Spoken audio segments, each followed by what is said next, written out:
Envoy many. Recalculate their tech baseline, immediately! Explain yourself, Austin. What has changed? The Ulmirai scout ship dropped out of warp at the edge of Sol system, and Envoy Kesh Vantorr allowed himself a small, private satisfaction. Every survey report agreed. Humanity was young, fractured, and utterly unprepared for contact. This would be simple. Species designation. Human, said the ship's analyst, a narrow-eyed Ulmirai named Austin Reth, reading from the display. Technology level. Pre-unification. Weapons. Primitive kinetic and thermal. Psychological profile. Reactive, tribal, easily overwhelmed by superior presence. Then we proceed as planned, Kesh said.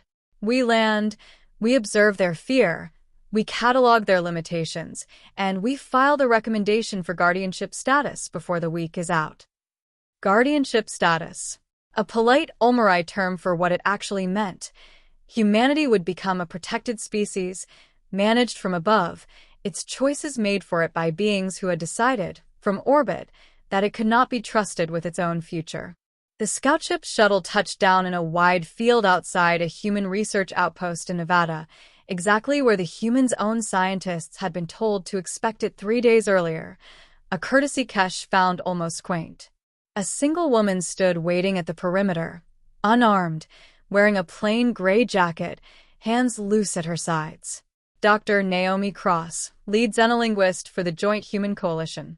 Envoy Kesh Vantorr, she said, inclining her head with practiced precision, pronouncing the Ulmirai honorific correctly on the first attempt. Welcome to Earth.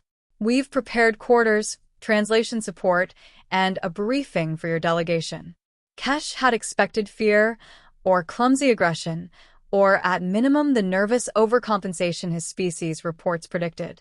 Instead, he found calm confidence, and it unsettled him more than hostility would have. You are not afraid, he said. Should I be?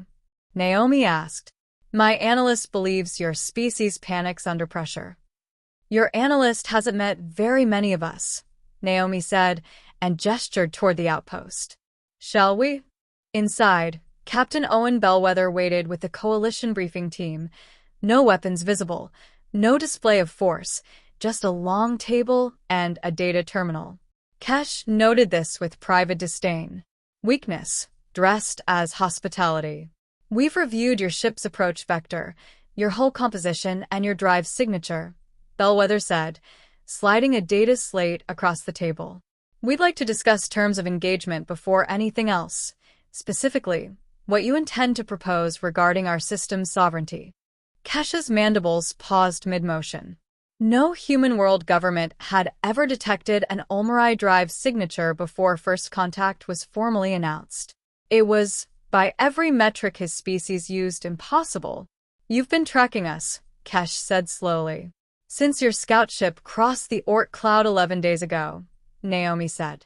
We didn't announce it because we wanted to see how you'd introduce yourselves. Most species lead with their intentions. You led with an inspection. Austin Reth's voice crackled through Kesh's earpiece, tight with alarm. Envoy, recalculate their tech baseline. Immediately. Their detection grid extends past the heliopause. That's not a survey capability. That's a perimeter. Kesh kept his expression neutral, though the correction landed like a struck bell. A perimeter implies a threat assessment. What, precisely, have you assessed us to be? An unknown, Bellweather said. Which is exactly how we treat every unknown, with full attention and zero assumptions. Works out better for everyone that way. Bellweather continued, unhurried. We know about the guardianship classification. Your survey ships have used it 41 times on other worlds in the last 3 centuries. We read the pattern in your ship's transmission logs the moment you entered range. Your own systems weren't as encrypted as you believed. Kesh felt something he rarely allowed himself to feel, the cold recognition of having badly misjudged an opponent. Then why land the shuttle at all? Why not destroy us the moment we arrived? Naomi's expression didn't change, but something in her voice sharpened. Because that's not who we are. We don't answer a mistake with an execution. We answer it with a conversation once. What happens after this conversation depends entirely on what you say next. The room was silent. Kesh understood, in that silence, that every assumption in his species' 400-year survey record had just been quietly, completely rewritten. "I will need to consult my command authority," Kesh said finally. "Take the time you need," Bellweather said. "But Envoy, when you file your report, correct the record. We are not primitive. We are patient. There's a difference, and it's the only reason you're walking out of this room instead of being escorted out of our solar system in pieces." 3 weeks later, the Ulmirai Assembly received Kesh Vantorr's full report, and for the first time in 3 centuries, struck the word guardianship from a proposed classification. In its place, a single new designation was entered into the archive, one that would follow humanity through every first contact file for the next 100 years. Approach with respect. Assume nothing.